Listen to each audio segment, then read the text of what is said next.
Hey teachers! And we are now to our last MOV sa ating PMES, which is yung ating MOV for Objective 14. So sa mga bago pa lang po or baka click itong ating video, meron na po tayong mga naunang video na diniscuss natin at nagpakita tayo ng sample content MOV for Objective number 2, 10, 11, 12, and 13.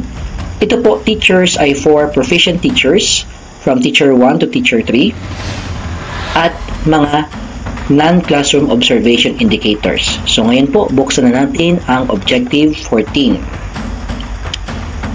So ito po ang kailangan nating makomply.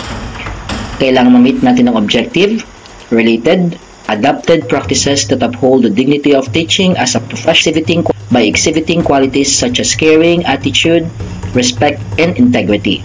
Yung MOV na kailangan ay isa lang. So, at least any of the following MOVs. So, napakadali po. Ito po yung kagandahan ng ating bagong PMES ngayon. So, nating sample ay reflection, then yung annotated evidence of practice, wherein supported by certification,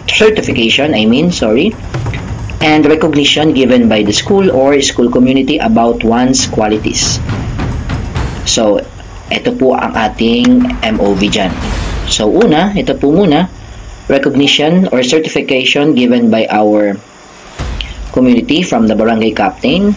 So, nang tayo po ay sumali sa search for outstanding teacher, tayo po ay nabigyan ng certification wherein we have good records, good qualities, good traits regarding our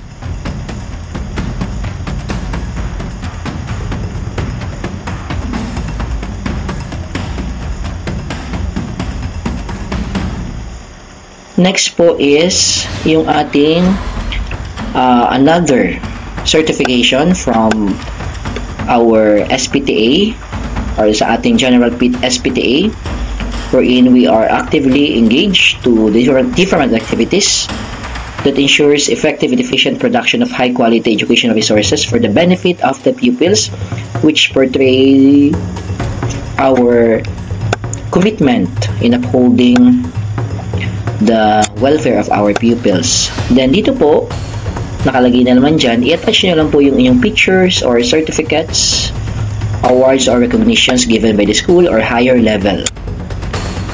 Okay, another sample po na MOV natin ay ang ating reflection journal. So, this one is sample content po that you can use if you want to have the copy. Post nyo lang po itong video and then take screenshots. So, yan po siya. Pinapakita natin yung ating qualities, commitment to our profession. Yan po siya. Alright. Then, pangalan nyo po if you want, prepared by. Okay. So, this falls under the objective. Yan. Reflection or journal entry highlighting the dignity of teaching as a profession. So, yan po siya. Yung pinakalas ko po na pinakita, yun po yung reflection journal. So, yan po. I hope nakatulong tayo. Yan. Okay, so isama po lang po natin So, ito pong lahat ay mga MOVs natin sa non-classroom observation indicators na needed po ng ating mga proficient teachers.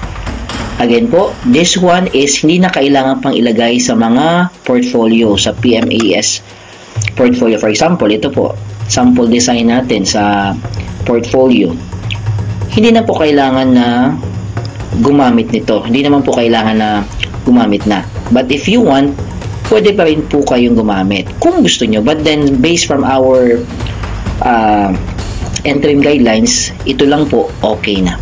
So, ayan po. I hope nakatulong tayo. If you have questions, check lang po yung link ng ating messenger and feel free po to message me. Baka po makatulong pa ako sa inyo. That's all po. God bless and